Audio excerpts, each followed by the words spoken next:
It's my feel-good breakfast show.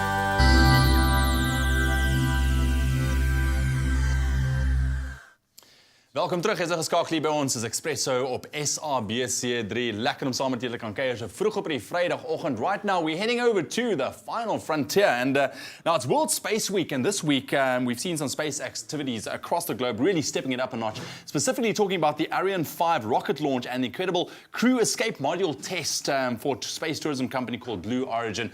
Now we're going to be expanding on that a little bit. We have Jono Weltman in studio from the Foundation for Space Development to give us all the roundup. How's it, my man? Good to be back. Cool. So let's head on into space. World Space Week. Exactly what does that entail? Yeah. What can we expect? It's the largest space event every year. Since 1999, the UN declared that there should be a World Space Week celebrating space activities for the benefit of humankind. It's bookmarked on each end by two very important dates, the 4th of October every year, which commemorates the launch of Sputnik, our very first artificial satellite in 1957. To the 10th of October every year, which is commemorating the signing of the Outer Space Treaty, which governs how governments need to behave in space. How we should behave in space. Listen, but very exciting news. I mentioned earlier the Ariane 5 rocket with the crew escape module test that they've been undergoing. So I think Blue Origin, who exactly are they? Yes. And I mean, what is their plan with this crew escape module? Okay, Blue Origin is a company started by Jeff Bezos, who is the founder of Amazon. Okay. And he said he wants to get into the space tourism game. So they're a private space tourism business, and they're doing suborbital, which means they don't go all the way up to where the space station is and orbit the Earth. It's just an up and down flight. Gives a tourist about 6 minutes in space. And it's a phenomenal experience. It also carries a bit of cargo, so you can do some research and microgravity experiments in those 6 minutes. Okay. And they've been testing since about 2012.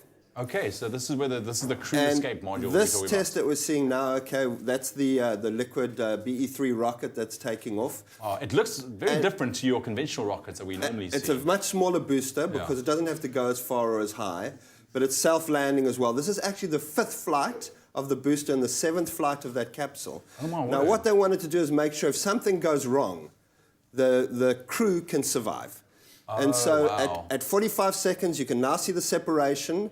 That's a solid rocket booster that burns for 2 seconds to separate from the booster itself so that the crew can survive. You'll see just now that the drogue chutes will deploy. And these guys thought they were going to lose the booster over there. They thought that part would blow up. Okay. They were warning everybody beforehand that it would be a loss of the booster. What we saw was absolutely phenomenal. Not only did this part go off perfectly, and there you can see now with the main chutes deployed and a soft landing for the crew module, but the booster managed to come back from space and land on Earth absolutely perfectly. So here we get the safe landing of the crew module. That looks like it was a bit heavy, but I promise you everybody's walking away from that one. Look. And here we have the booster that's come back all the way from space. It's about to fire its retro engine to slow it down. That is incredible. And you'll see that on its 5th and final flight, this is its last test flight for both this booster and this capsule, you'll see it performs an absolutely perfect landing. Are you serious? Back on the landing pad. Here we go. Look at this. That is incredible. So wow. So I mean, for you and I to get into space, I mean, this is really not far off to experience what it is like to be up there. They've developed the next generation, which is the BE-4 engine, and they've retired this booster and this engine. But 2018, we'll be able to start flying you and I, suborbital, 6-7 minutes of weightlessness, but you'll get your astronaut wings, be able to get them, go over the Kármán line at 100 kilometers. And I don't have the pricing yet, but we are really close. Look, man, the only thing I'm wishing for is that I can tick that off my bucket list. I mean, that'd be amazing. But it did look like a bit of a roller coaster ride on the way down as well, I won't lie. So good fun on my part. I love that kind of stuff. But Jono, thank you very much for joining us.